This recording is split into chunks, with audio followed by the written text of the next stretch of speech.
Iran is poised for its elections. Of course, we are starting with that soon. The runoff elections are going to be held on Friday, on the 5th of July. Now, reformist Dr. Masood Pezeshkian, of course, he's also being referred to as the dark horse here, and ultra-conservative Saeed Jalili are in the fray for Tehran's top job.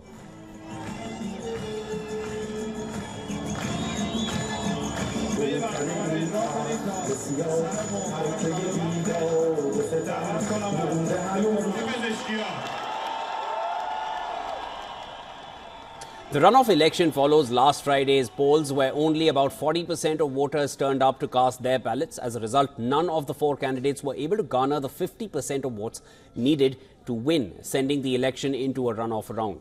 The reformist candidate Pezeshkian, who is a former health minister, has promised he would engage with the West in nuclear negotiations to lift the tough economic sanctions that are plaguing Iran's economy.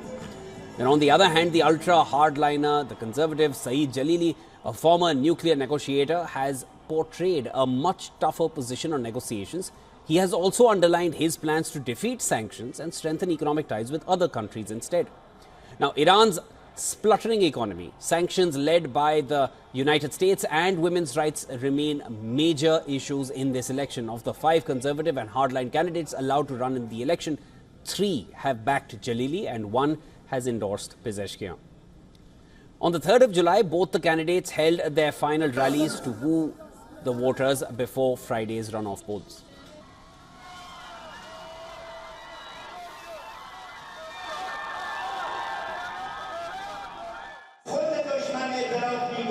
The enemy itself admits that today, in the region, the power of the Islamic Republic is the most influential power, which means that if 100 rockets are fired at the Zionist regime, it does not dare to respond or do anything else.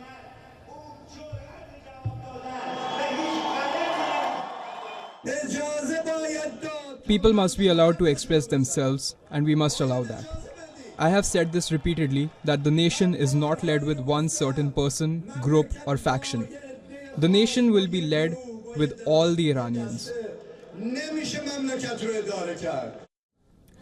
Earlier, during a more than 2-hour debate on public TV on Monday, both candidates accused each other of having no plan or experience ahead of Friday's runoff polls.